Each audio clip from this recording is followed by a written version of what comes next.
PMS na naman.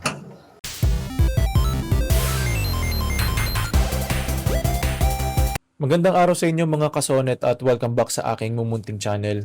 Para sa episode natin ngayon, ito ay pagbibigay lang na impormasyon sa kung ano-ano ang mga ganap sa second PMS. So ano nga ba ang mga nangyayari at mga dapat i-expect sa second PMS? Ang totoo niyan, wala din naman gaanong pinakaiba sa first PMS. Kung ang sonnet nyo ay kagaya ng sa amin na may mababang odometer, yung mga typical lang na change oil lang, sapat na. Pero kung kayo yung tipo na humantong na ang odometer sa 10,000 kilometers or sabihin na nating 20,000 kilometers, dito mas dumadami na ang pwedeng gawin sa inyong sonnet, which in turn, syempre, mas malaki ang inyong babayaran. Pag-uusapan uli natin siya mamaya, pero sa ngayon, ano-ano ba yung parang step by step na nangyari sa second PMS? Well, actually, same lang halos sa first PMS. Kailangan mo magpa-schedule, pumunta kayo sa araw na scheduled appointment nyo sa kasa na pinili nyo. Pagpasok nyo sa service department, kausapin nyo lang yung scheduler para maipila kayo.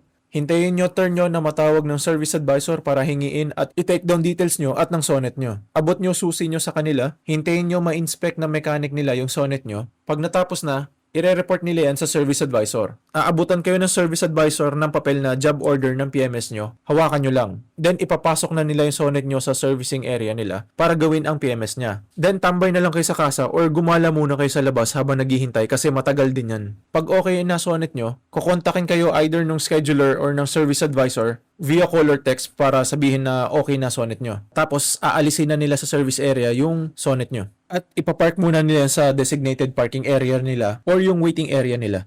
Pag nagkita na kayo ng service advisor nyo, ibalik nyo lang sa kanila yung papel na ibinigay nila sa inyo earlier. I-explain nila sa inyo yung ginawa sa sonnet nyo. Punta kayo sa cashier para magbayad. Abot nyo resibo sa service advisor for clearance. Tapos pwede nyo na makuha susi nyo. And finally, pwede na kayong umalis.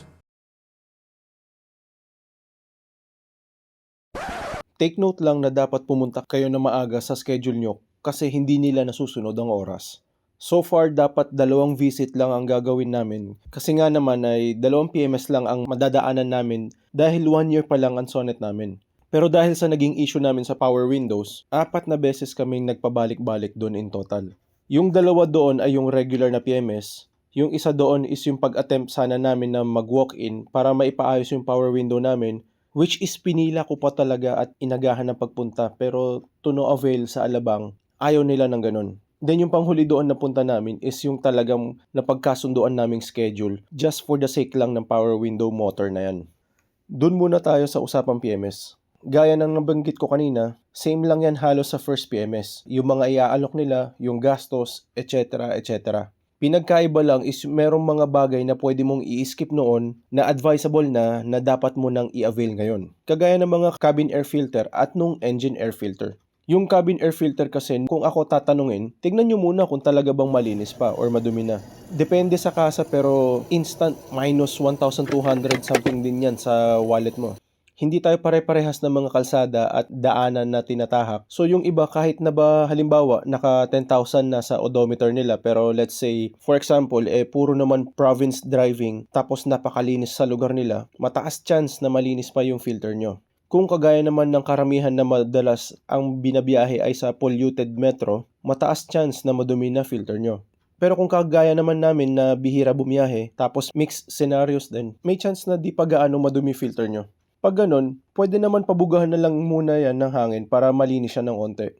Yung cabin air filter, husgahan nyo sa dumi niya upon inspection kasi wala naman yan halos bearing sa ibang performance ng kotse nyo except lang sa aircon at pag-filter ng dumi galing sa labas. Pero kapag ang usapan na ay yung engine air filter after 1 year na ng ownership nyo, eto hindi ko talaga masasuggest na i-skip nyo. Magpalit na kayo kahit tingin nyo hindi pa siya madumi. For peace of mind lang. Aware naman tayong lahat na mahal siya, pero isipin nyo na lang na konektado ito sa intake ng makina. Kaya personally, tingin ko dito, crucial siya para sa akin. Ayoko mamilit ng tao kasi lahat tayo may kanya-kanyang istorya sa buhay pagdating sa finances. Or baka iba paniniwala nyo pagdating sa maintenance ng kotse. Naiintindihan ko yung mga ganyang bagay. Kaya nasa sa inyo naman yan kung gagawin nyo or hindi. Basta yung engine air filter lang, suggestion ko na kapag naka 1 year na kayo, ay palitan nyo na. Yun nga lang, minus 1,200 something na naman yan uli sa bulsa nyo. Pagdating sa total bill, typically sa Alabang at sa ibang kasa, nasa 5,000 lang aabutin nyo. Lalagpas ka lang ng 5,000 kung magdadagdag ka ng iba pa kagaya ng air filters. Pinagkaiba lang sa kinukwento ko sa inyo ngayon versus sa ibang mga owners na naka 1-year PMS din is yung sa amin ay low mileage pa. So yung typical lang ang mga ino-offer nila na products at services sa amin. Kaya yun lang din ang prices na naibabahagi ko na kaalaman sa inyo. Whereas yung ibang high mileage naman na kasonet natin, possible mas madami na ang pwedeng i-check up sa unit nila, which is ang ending ay mas malaki ang bill nila. Ito halimbawa na lang is yung ibang fluids at battery. Di ko sinasabing need nyo na rin sila ikabahala. Example lang yan. Tapos yung iba na laging nakakargahan ng mabigat yung sonnet nila o di naman kaya ay madalas na napapadpad sa mga lubak, posible sila magpalit na din ng shocks kung nalaspag nila dahil sa abuso. Example lang yan pero hindi lahat need na magpalit ng shocks kasi matagal naman usually ang mga buhay niyan. Basta alaga at maingat lang kayo. Wala pa ako nasasagap na impormasyon kung meron na ba nagpalit at kung magkano inabot ng isang shocks. Basta ang alam ko lang sa sarili ko is mahal ang per piece noon. Isingit ko lang, may mga nabanggit ang ibang mga kasonet natin na may mga kasa na mas mura ang parts. Pero binawian ka naman sa ibang packages na hindi naman talaga kinakailangan unless trip mo mag-avail. Nilalatag na nila lahat ng pwede nila ibato sa inyo. Thankfully, hindi ganun sa lahat ng kasa.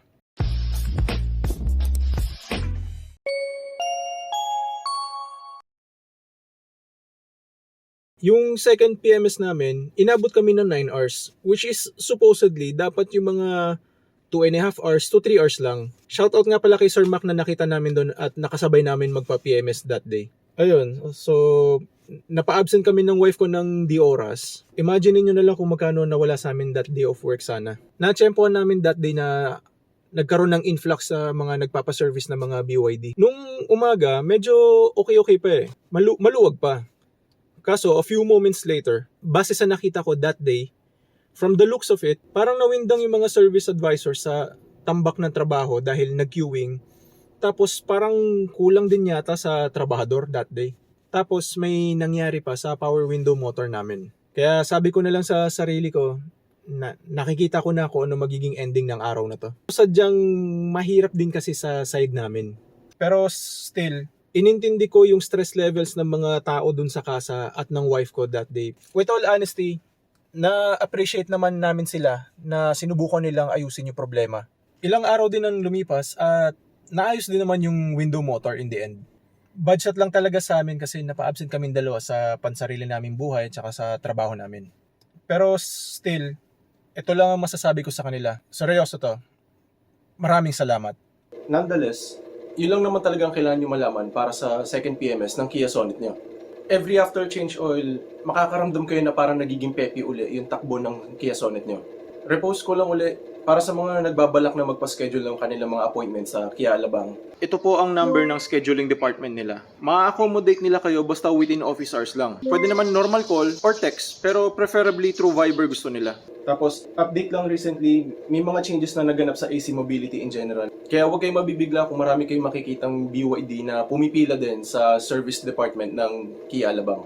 I hate to say this pero kung issue sa inyo ang oras, siguro try nyo muna magpa-PMS sa ibang branch na malapit sa inyo na walang kahating ibang branch sa pila.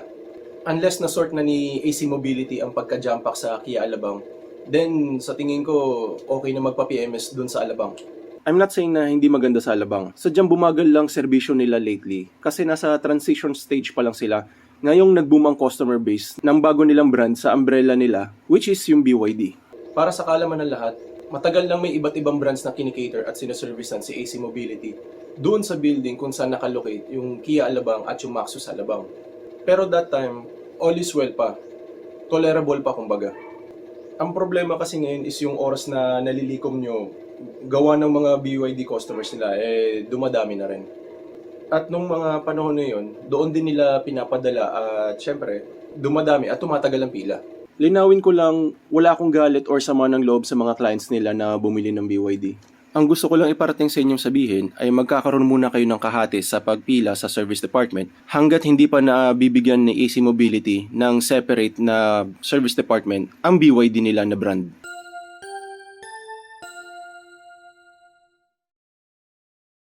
Kaya uli, kung issue sa inyo oras, kayo na lang bahala umintindi sa sentiment ko. Hanggang dito na lang muna uli. Hanggang sa muli, paalam muna pansamantala.